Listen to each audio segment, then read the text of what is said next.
राधा स्वामी जी, संगत जी, आज हम एक ऐसे विषय पर विचार करने जा रहे हैं जो हर उस साधक के जीवन से जुड़ा हुआ है जिसने नाम दान लिया है, जो भजन सुमिरन करता है या जो परमात्मा की प्राप्ति की सच्ची इच्छा अपने हृदय में रखता है। संगत जी, हम सभी के भीतर एक अदृश्य प्यास है। यह प्यास संसार की किसी वस्तु से नहीं बुझती। धन मिल जाए तो भी मन खाली लगता है, सम्मान मिल जाए तो भी संतोष नहीं होता, परिवार का सुख मिल जाए तो भी भीतर कहीं ना कहीं एक अधूरापन बना रहता है। ऐसा इसलिए क्योंकि हमारी आत्मा इस संसार की नहीं है।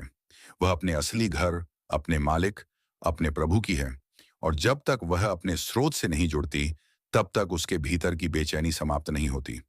हम सब चाहते हैं कि परमात्मा से मिलन हो। हम चाहते हैं कि जन्म मरण के इस अनंत चक्र से छुटकारा मिले। हम चाहते हैं कि मन की अशांति समाप्त हो और भीतर वह शांति उतर आए जिसके बारे में संत महात्मा बताते आए हैं। लेकिन संगत जी, केवल इच्छा कर लेने से यह सब प्राप्त नहीं होता। इच्छा तो बहुत लोगों की होती है, पर मंजिल उन्हीं को मिलती है जो उस दिशा में नियमित कदम बढ़ाते हैं।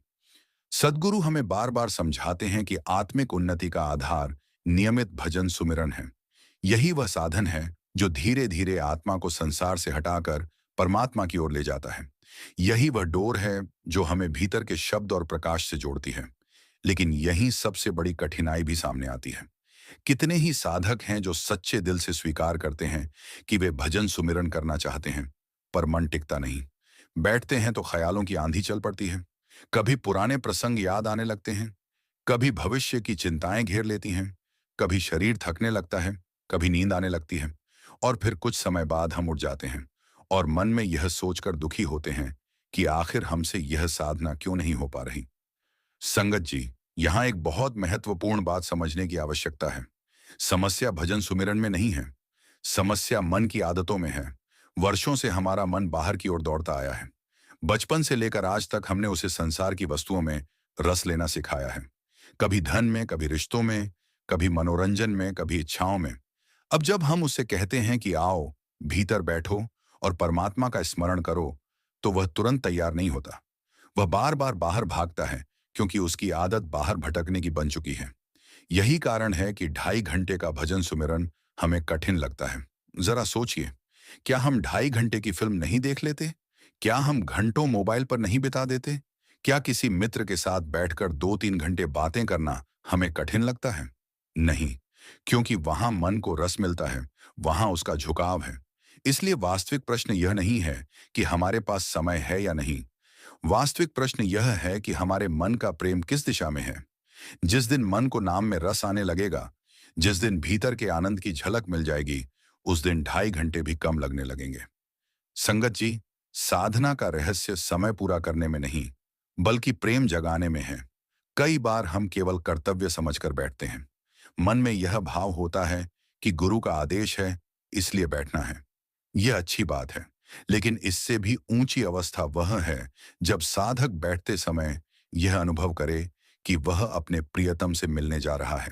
जरा कल्पना कीजिए, यदि किसी व्यक्ति को यह समाचार मिले कि वर्षों बाद उसका सबसे प्रिय मित्र उससे मिलने आने वाला है, तो क्या उसे जगाने के लिए अलार्म की आवश्यकता पड़ेगी?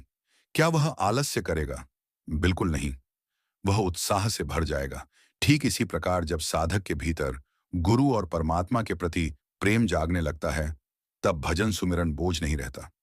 वह दिन का सबसे प्रिय समय बन जाता है।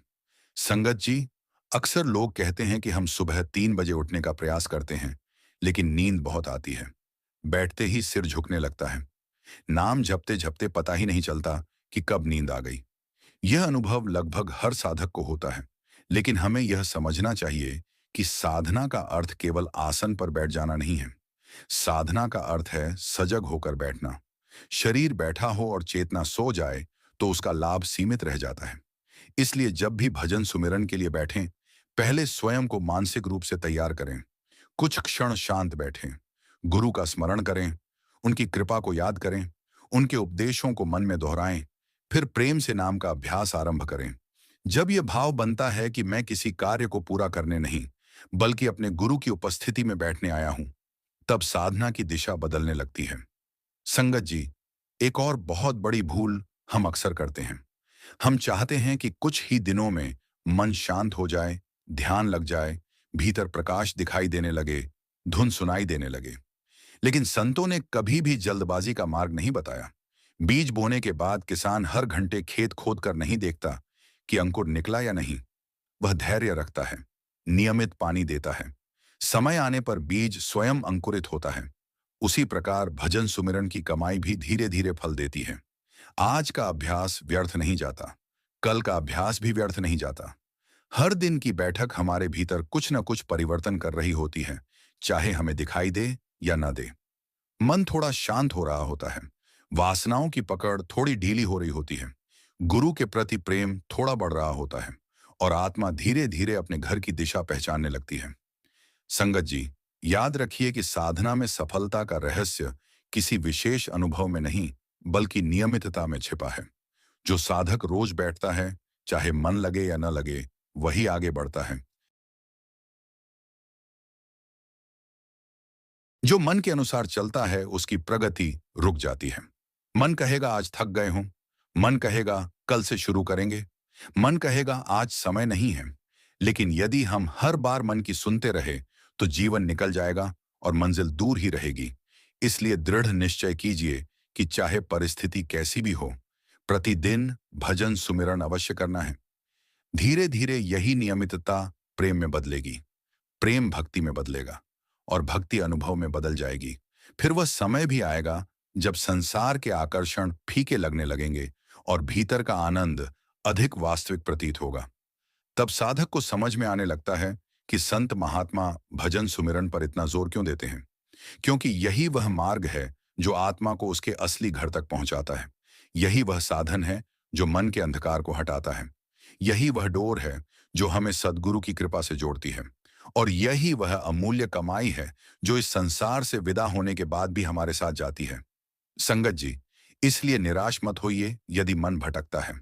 हताश मत होइए यदि अभी 2.5 घंटे पूरे नहीं हो पाते। शुरुआत वहीं से कीजिए जहां आप हैं। प्रेम से बैठिए, नियमित बैठिए, धैर्य रखिए और अपने गुरु पर विश्वास रखिए। जिस दिन साधक सच्चे मन से एक कदम बढ़ाता है, उसी दिन सद्गुरु उसकी सहायता के लिए 100 कदम आगे बढ़ जाते हैं। बस आवश्यकता है दृढ़ता की, प्रेम की और निरंतर अभ्यास की। राधा स्वामी।